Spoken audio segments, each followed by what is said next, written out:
YouTube, what's going on? Are you patiently waiting for the month of December? Not just for the visit of Slanta Claus and his gifts of the Great Plan, but are you also waiting for the new Wood Elf DLC? Well, if you are, I should have some replays that will kind of help tide you over today. And you might be saying, Air, what are you talking about? These are high elves, not wood elves. Well, don't get me wrong. There's plenty of tree goodness that you're going to see here to hopefully get you excited for the Wood Elf DLC to come. Let's take a look at this AVELORN army here. And this is going to be some silver helms. We've got an Archmage of Life on an elven steed. We've got two nobles on chariot. And then we've got some lion chariots here. Two lion chariots. But another big chunk of the armies of AVELORN is hidden in the woods because they are the woods. We have a whole bunch of dryads rushing out with the support of some Illyrian reavers. And they are rushing Luthor Harkon, who in his crazed search for treasure forgot that sometimes the woods have eyes and they come alive and try to kill you, even though they're led by a queen who looks very pretty and is surrounded by floating butterflies. Try that on for size. It's terrifying, the floating butterflies. Anyway, so the dryads are going to come make an attack from behind here, and let's remember the dryads are very good against low armor infantry. They do cause fear, which can hurt low-quality infantry. And then Illyrian Reavers just provide a nice charge and a little bit of melee capacity for their cost. They're not particularly strong, but you get them into the right units and they'll pay off very quickly. Lion Chariots are a heavy anti-armor, anti-infantry, as are the Nobles. Now remember that there's really no anti-large to speak of here in the Elven army, the armies of AVELORN. But there is a lot of anti-infantry, and if we took a look at the original numbers here, AVELORN has to win this thing about 3-1 on kills in order to be successful because of the troop count and the way that they pick their troops. And they honestly, at this point, are off to a great start. I mean, if you look here, they've only lost a little under 100 troops and several hundred and counting going down for the Vampire Coast, who is suffering terribly at the hands of all this these damage-dealing infantry and anti-infantry-dealing monstrous units like the Lion Chariots. And you can see the Archmage of Life here leading her forces. She's actually right up in the middle of a bunch of polearms, but she's got some support. I guess it's going to be a Lariel Light in this battle. You can see here that Harkon is bogged down on some cavalry, and the Vampire Fleet Captain is Lore of Polearms, by the way. I'll add that in there since we added the Lore of Polearms last time. We're keeping that here. Lore of Polearms, see, please, add it. In any case, yeah, the vampires are in some pretty serious doo-doo here. They are getting absolutely clocked by the damage-dealing capacity. They are down under half of their original troop count. Now, that said, there are still 2 units here out of the 1,500 that pack a whole lot more of a wallop than the others, and that is going to be Luthor Harkon on his Terrorgeist, and then also the Vampire Fleet Captain back here. And not just because he has Lore of Polearms, which I made up, but because he's just a lot stronger units than the other ones. So yeah, we're going to see that. And I mean, this was an absolute brilliant use of the Forest Spirit units here. By AVELORN. I mean, a great faction to use them against because there is a lot of potential damage you can deal against the Vampire Coast. Now, the Vampire Coast, when they saw their opponent pick AVELORN, probably should have loaded up on, like, Prometheans and stuff because they are a lot more armored and very good against Dryads. Mournghouls would also just clobber Dryads. There's some other stuff that would clobber it, but, I mean, there is a lot of different build picks that you can go through with AVELORN. It's just that if someone does go and pick AVELORN specifically to get the Forest Spirit units, yeah, I mean, it's kind of, I mean, why else would you be picking AVELORN typically? But you could be doing it just to psych someone out, too. I don't know, so it carries a little bit of both. Anyway, we're going to see the Vampire Fleet Captain and Luthor, really the only units left here. There are a few polearms and some summoned deckhand mob, but I mean, the kill count here, yeah, just over about 250 losses. They've killed nearly all of the Vampire Coast here, so they are definitely making it happen from a kill standpoint. But like I said, let's take a look here. 120 armor for the Fleet Captain, 80 armor for Harkon. Harkon is dealing some big damage. It's not anti-large damage, but he also does good missile damage. if he were to decide to, like, say, for instance, fly up in the air. Part of the reason he doesn't is because the Vampire Fleet Captain needs some help. He's trapped down here with all this stuff. But if Harkon were in the air, he could certainly be sniping the Noble and probably the Archmage, or yeah, the Archmage as well. I think the Archmage is still alive. Yeah, she's over here. So he could definitely snipe both, but if he spends his time in the air, then that leaves the Vampire Fleet Captain in a tricky position. He can handle himself for quite a while here. It's really more of just, can his leadership hold up? Because there really isn't a lot of armor-piercing damage on him right now. If the chariots and the lion chariots come over, then you're going to have a lot of armor-piercing damage coming at them. And sometimes something handy that can go with this particular type of build here, too, is going to be the Archmage Lore of Metal. Or just, you know, maybe trade out one of your nobles here for a Metal Mage and put them on the chariot. Wouldn't be quite as strong as the noble, but it'd still be very strong. And metal could be used very effectively to tear away a whole bunch of armor, for instance, from the fleet captain, and cause them to take significantly more damage from a blob like this, or be very, very vulnerable to archer fire or other things like that that may not normally carry the armor-piercing punch that's needed to put a lot of fast damage, especially on a unit like this, which is healing. And same with Harkon, they're both healing, and it's very difficult for the elves to put more damage on these units than they can heal off. But now that you're going to see the arrival of the lion chariots and the nobles, they can now start to put some chunk damage down on Harkon and the fleet captain. And right now it looks like the focus is really against Harkon, but of course Harkon can also put some pretty stiff damage back on the chariots and the nobles. Again, he's not specifically anti-large like a vampire terrorgeist, but he is going to be a pretty heavy puncher in a fight like this. You can see he's using his Invocation to Heck in order to stay alive longer. And yeah, look over here, when the noble arrives, chunk damage starts. And the noble typically made for taking out infantry, but the armor-piercing damage exists nonetheless, and the fleet captain's not moving around a lot. Took a beating from it, an absolute savage beating, and you can see that the chariots are cycling through here.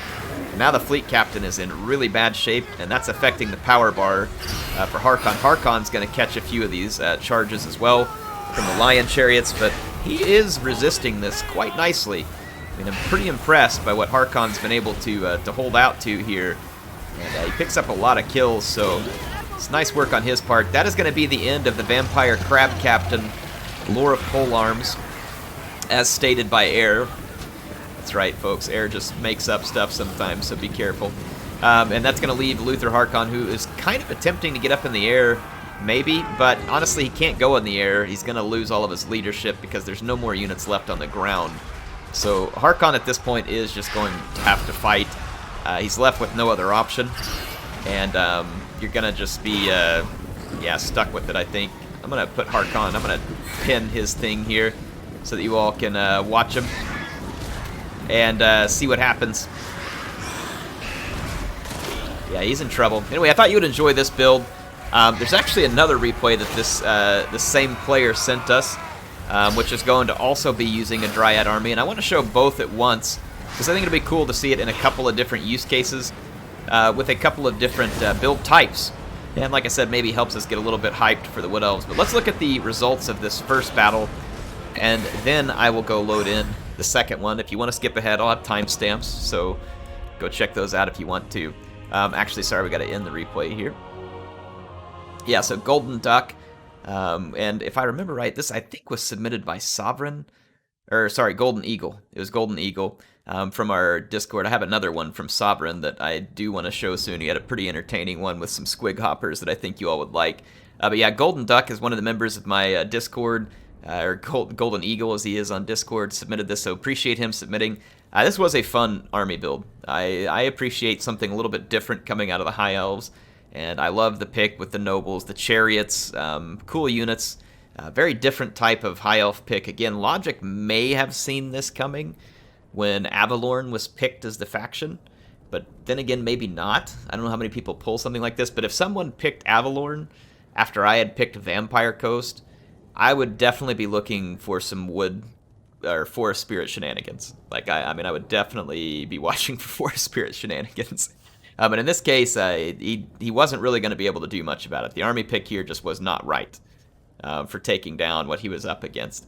You put a couple of harder units in here, like some Prometheans, or like Silostron or Crab, and this is all of a sudden a very different type of battle for AVELORN. It could flip it on its head, actually, to where they just get absolutely pummeled. So there was a lot of risk and reward here, I think, for Golden Duck. It worked out for him in this case. Let's look at another AVELORN Dryad heavy army that he submitted as well, this time facing against the Empire.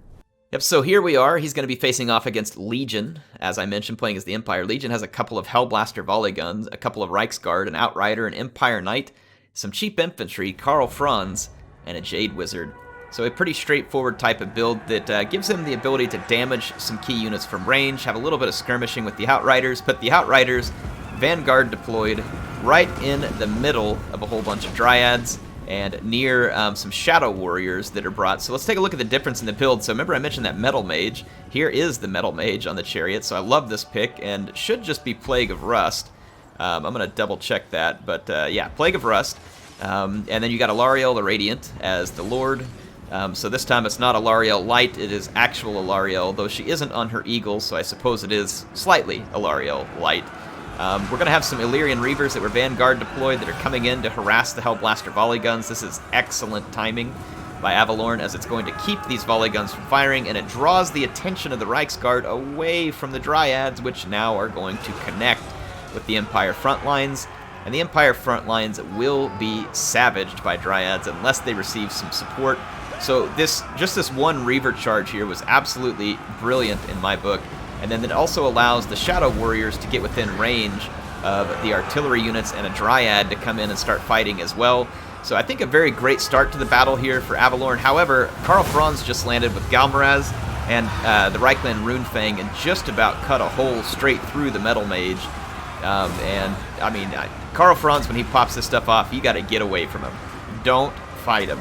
That is the last thing you want to do when he's got that stuff popped. He will wreck you. There was a healing cast here on the Metal Mage, and Karl is definitely still wanting a piece of that mage. He is now going to get a regrowth to help him keep his hit points, as he is well behind enemy lines and fighting a very tough fight at the moment. You can see he's now surrounded by Dragon Princes, which was another change to this build. There are 2 Dragon Princes present and less Illyrian Reavers.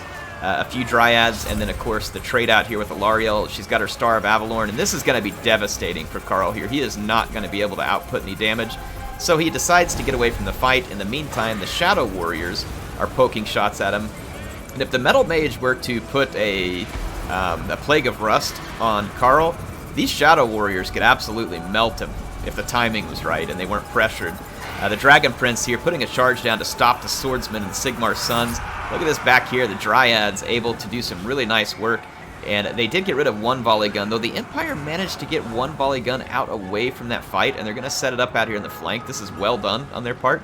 The Outriders, though, are fleeing from a Dragon Prince, but if that Dragon Prince doesn't go for the volley gun, and honestly the volley gun needs to be shooting those Dragon Princes immediately, that would be a fantastic target for him, because the Dragon Princes are giving the Empire a ton of grief right now. Now, Karl, he really wants this Metal Mage, and he's basically gotten it at this point, but I don't know if it's been worth it. He has taken massive hit point damage in attempts to get the Metal Mage. The Shadow Warriors are now firing away at the infantry, and honestly, if the Empire infantry catches up with these Shadow Warriors, they're still going to get a pretty good run for their money. But the Shadow Warriors should be able to stay in front of them with 40 speed compared to 30 for the Empire Infantry. Now, these are not Shadow Walkers, which have the poison weapon and missile damage. These are Shadow Warriors, which just come with the good melee stats. They don't have any of the poison. Now, Shadow Walkers obviously cost more, but I mean, they're also a lot more devastating in melee as well. The Hellblaster volley gun is getting to work out here. It looks like it is firing away into this blob, the Dragon Princes, and as expected, it is punishing them severely. Volley gun, especially when the unit gets a little blobbed up like that, ought to be excellent against a cavalry unit. Now, unfortunately for the Empire, there were some of their own cavalry units in the near vicinity, but they at least were able to get some work done. Look at that, the Metal Mage is still not done. Karl is still healing. And let's take a look at some of the fighting out here. The Illyrian Reavers and the Shadow Warriors are doing a good job of keeping Sigmar's Sons at bay. There are still some Dryads left around the map. The Noble and his chariot is also getting some pretty great work done here. Obviously attempting to get some done versus Karl, but Karl once again has gone in full beast mode with the Runefang and Galmaraz, and this chariot Noble is absolutely getting wrecked. And he gets terrified because of the amount of damage being taken. He should be. Karl Franz is terrifying with both those things active. I've seen him come through and gun down a dragon pretty quick if you get into the right situation, which is really saying something, because when dragons first came out with Warhammer 2, they obviously put a lot of units like Karl to shame, whereas he used to be very powerful. So we're going to see here the Illyrian Reavers out here attempting to get into the volley gun, and they do, though there are some Empire Knights and a regrouped Reichsguard. They're not going to be able to stop these two Illyrian Reavers. Their numbers are just too low. However, Outrider is parked out here getting some good shots, and a Jade Wizard is out there as well as a tempting target. May be able to draw the attention of the forces of AVELORN, but at this point the power bar is not looking good for the Empire. The Empire has taken too many losses in too many places, though Karl does manage to help clean up a Dragon Prince unit out here with a regrouped Reichsguard and the help of Deathclaw. They get rid of that one, but I mean, look at what's left. Despite the fact that the Shadow Warriors are about to run out of ammunition, they now become a decent melee unit against any infantry that's left, and honestly good at holding a larger unit. Now, granted, you've only got a Lariel here, and some Dragon Princes to help bring down Karl should be sufficient. I do believe the Noble with the Chariot was, yeah, he was axed. Karl did manage to get him out of the fight. So that was a good play by Karl. So again, not a ton of anti-large damage left, but Alarielle can typically heal quite a bit. She can heal blobs quite a bit. I think at this point, AVELORN just needs to be careful not to get a blob terror routed. And honestly, they should be in great shape. I'm going to leave the unit flags up so you all can kind of get a feel for what's going on the battlefield. But I'll also try and get some close-ups of some of the units here so you can see them. We got a Reichsguard headed back in. Karl now regrouping with some spearmen over here. Definitely not a lot left for the Empire. Look at these Illyrian Reavers, just persistent as ever over here. And they're actually going to manage to get rid of some of these Empire Knights. Never underestimate Illyrian Reavers. They're not just like a head-to-head unit that goes and clobbers everything. But Illyrian Reavers are really a great unit in certain circumstances, both in campaign and in multiplayer. And I wouldn't overwrite them without really, knowing that they are very capable. I'm mixing up a whole bunch of words here. They're a great unit in the right situation. That's all I'm really trying to get at with the Illyrian Reavers, despite my inability to put together something that isn't a word salad at the moment. But they are very good units. Don't underestimate them. I think that's really what I needed to say. So we're going to see Karl here kind of running away, trying to get rid of some some Illyrian Reavers out there. He should. Definitely don't want those units to come back, but what can Karl do here? The Shadow Warriors have a little bit of ammunition left, and they rout a Spearman. It does manage to come back from routing. Franz is going to take some shots. We now have one Shadow Warrior that's out of ammo and the other as well. The Empire is just reeling from losses, and Franz is going to be forced to the ground to fight because his last two grounded units just got routed. And here, the Star of AVELORN will keep Alarielle alive maybe long enough to help get Karl. You can see it was definitely necessary because he was taking some big chunks of damage out of her. Alarielle definitely does not appreciate being thrown into these melee fights. She definitely prefers to just sit around and have her aura of butterflies float freely in the sunshine while the rest of her troops, take care of some of the dirty work. Now, not to say that Alarielle doesn't know how to take care of certain melee stuff, but not up against Franz here. Franz is kind of a bully in that fight. But yeah, anyway, Alarielle gets a good heal. Franz loses his nerve because he's outnumbered. So, two really fun replays here with the heavy use of forest units and dryads, which again, that might be a fun way to get some hype going for the upcoming Wood Elf DLC that I think we're all expecting in December. Hopefully it actually drops then. It is 2020 still in December, and so I will just kind of expect it to not come, and then if it does, I'll be excited. But you never know, things can get delayed, right? All you people waiting on Cyberpunk, it keeps getting delayed. Halo Infinite got delayed. Yeah, everything's getting delayed. So, it is what it is. But yeah, so nice win by Golden Duck over Legion. Legion did get some nice stuff done. Again, this Hellblaster gun turnaround, it started to wreck a Dragon Prince. That was pretty nice. I think when his Reichsguard got distracted early, which it kind of needed to, but there were some Spearmen back there to stop the Dryads and the Reavers, at least momentarily. But that Reichsguard charge into the Dryads up front would have been absolutely devastating to potentially two of the Dryad units. And then Karl Franz maybe should have been used in the back to help stop the Reavers and the Dryads. I mean, just my take on that one, because the Reichsguard, in my opinion, could have really busted up the front of that fight a lot faster. And then if Karl was able to stop, but again, remember this is a Vanguard deploy. So I don't know at what point that Legion became aware of the units that Vanguard deployed behind him. I've made a mistake of not noticing those units in time many times. It's definitely a thing that happens, and so you may not have been able to make a better choice because you just didn't know what was about to happen. But again, good game to Golden Duck and Legion, or Golden Eagle here. Appreciate him submitting these, and I hope you all enjoyed a little bit of AVELORN Forest Spirit Antics here with the Dryads. I will be back with some more content soon. If you want to see it and you want to make sure to catch it, make sure you hit the subscribe button. You can click the bell if you want YouTube to send you notifications. It's always a good way to make sure the videos are here. And then, of course, one thing you all can do to support me, or I say one thing, there's a couple things, but you only need to do one of them, or multiple if you want. I guess it's up to you.